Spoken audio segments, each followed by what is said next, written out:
माणसाने माणसाशी माणसासम वागणे या एका गीतातील ओळीप्रमाणे प्रत्येक माणसाचं अन्य माणसांच्या हक्कांची जोपासना करणं हे कर्तव्य असून त्याबद्दलची जाणीव वृद्धिंगत करणं आवश्यक आहे, असं प्रतिपादन ॲडव्होकेट अभय टाकसाळ यांनी जिल्हाधिकारी कार्यालयात केलंय। जिल्हाधिकारी कार्यालयाच्या नियोजन सभागृहात मानवी हक्क दिनानिमित्त ॲडव्होकेट टाकसाळ यांचे व्याख्यान आयोजित करण्यात आले होते। अध्यक्षस्थानी जिल्हाधिकारी दिलीप स्वामी होते, तर अपर जिल्हाधिकारी डॉक्टर अरविंद लोखंडे, निवासी उपजिल्हाधिकारी विनोद खिरोळकर, मनपाचे अतिरिक्त आयुक्त रणजित पाटील, उपजिल्हाधिकारी संगीता राठोड, जिल्हा न्यायालयाचे ॲडव्होकेट मधुकर आहेर, जिल्हा नियोजन अधिकारी भारत वायाळ हे उपस्थित होते।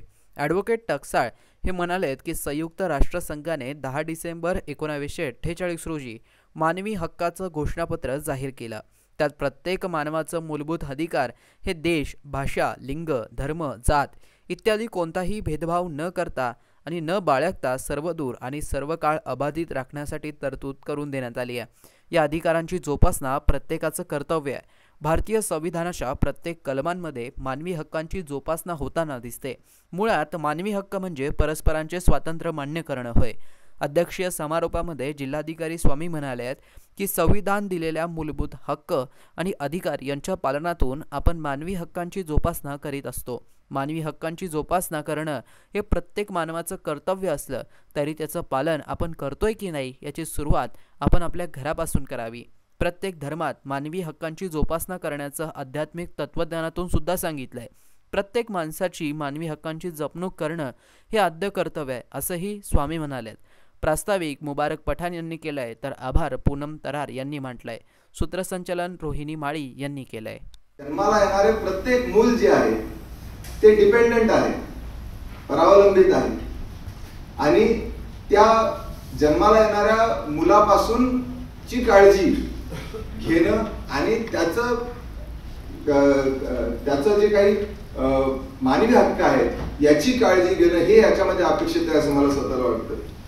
त्याचबरोबर भयमुक्त वातावरण असणं, कुठल्याही प्रकारचं, पोलीस या ठिकाणी उपस्थित आहेत, पोलीस आहेत म्हणून आम्ही भयमुक्त वातावरणात आहोत आणि कुठल्याही प्रकारचं भय नसावं, सगळ्या प्रकारचं स्वातंत्र्य असावं आणि त्या स्वातंत्र्यामध्ये वावरत असताना प्रत्येकाला संरक्षण मिळालं पाहिजे, अभय मिळालं पाहिजे, अशा प्रकारचं देखील या डिक्लेरेशन मध्ये अपेक्षित आहे।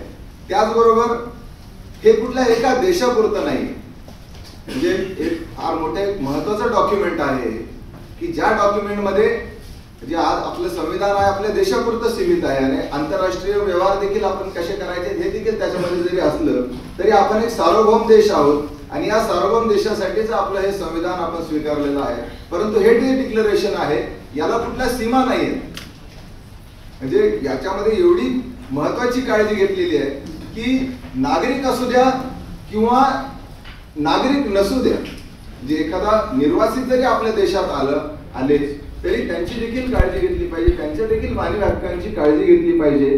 किंवा आपण जरी दुसऱ्या देशात गेलो, बऱ्याच वेळेस आपण वेगवेगळ्या देशांमध्ये वेगवेगळ्या कामासाठी जातो, त्या ठिकाणी देखील आपल्या मानवी हक्काची काळजी घेतली पाहिजे, अशा प्रकारचं एक आश्वासन या डिक्लेरेशनने दिलेलं आहे। त्याचबरोबर यामध्ये फार महत्वाचं वाक्य ते म्हणजे वर्तनाची पूर्व अट नाही।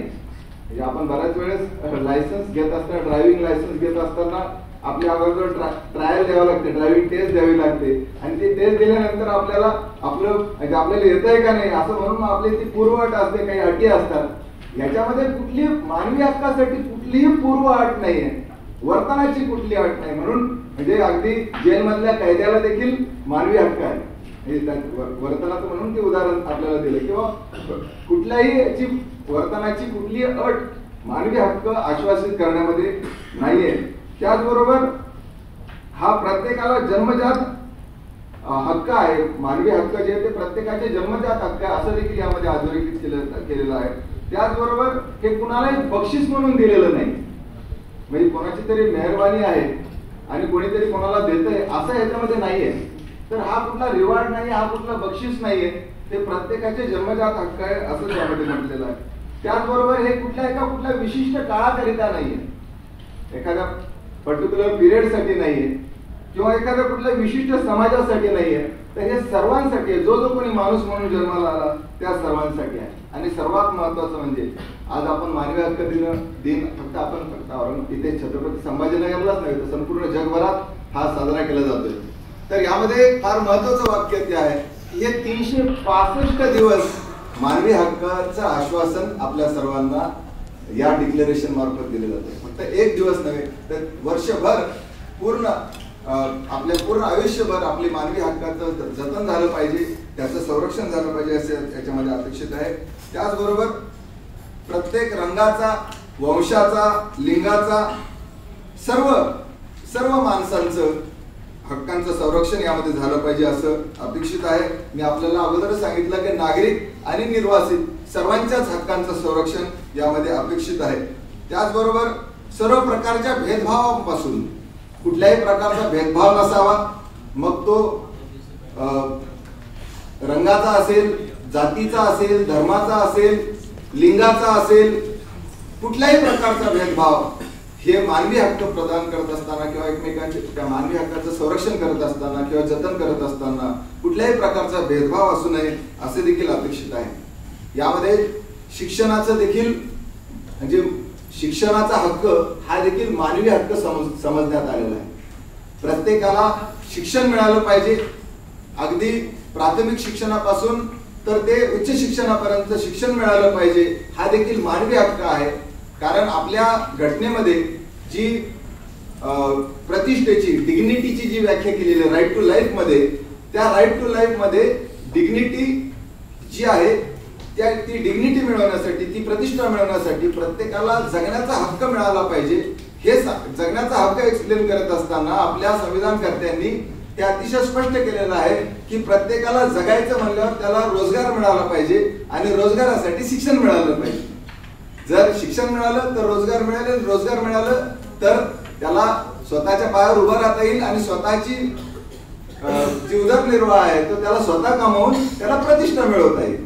म्हणून राईट टू लाईफ जो आहे तो हा या शिक्षणाच्या हक्काशी संबंधित आहे आणि त्यामुळं शिक्षणाचा हक्क जो आहे तो मानवी हक्क आहे अशाच प्रकारचं स्पष्टीकरण या डिक्लेरेशनने दिलेलं आहे.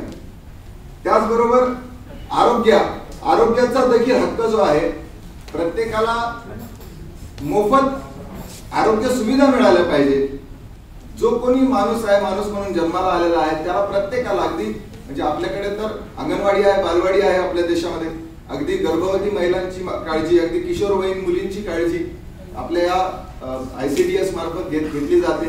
आणि त्यामुळे आपल्या संविधानामधल्या तरतुदींप्रमाणे किंवा आर्टिकल 45 प्रमाणे आपल्या देशामध्ये देखील अगदी गर्भवती महिलांपासूनची काळजी, अगदी लहान मुलांची काळजी RTE आलेला आपल्याकडे, त्याच्या मार्फत शिक्षणाचा हक्क देण्याचा देखील प्रयत्न आपल्या देशामध्ये होत आहे.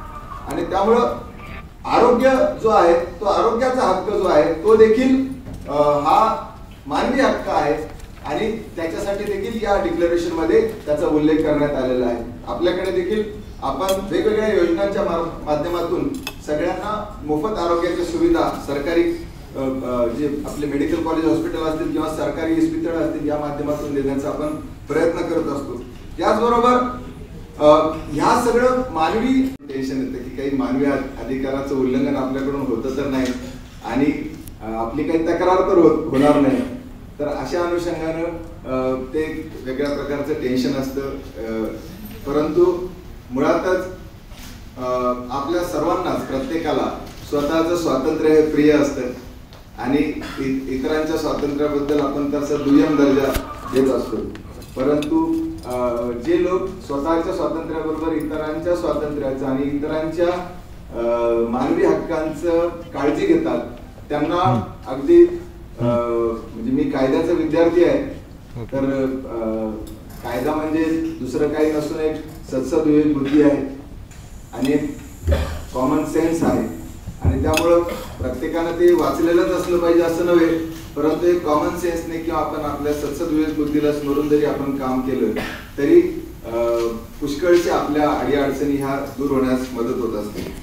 ह्युमन राईट्सच्या जे युनिव्हर्सल डिक्लेरेशन आपल्याला जे 1948 ला आपण स्वीकारलं त्याच्या 217A मध्ये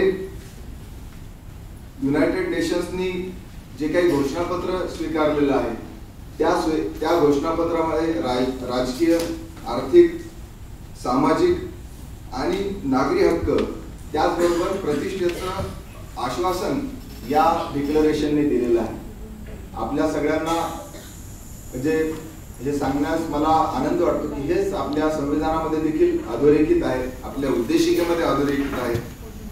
सांस्कृतिक स्वातंत्र्य, राजकीय स्वातंत्र्य, आर्थिक आणि सामाजिक त्याचबरोबर प्रतिष्ठा देखील ही आश्वासित केलेली आहे या डिक्लरेशननी.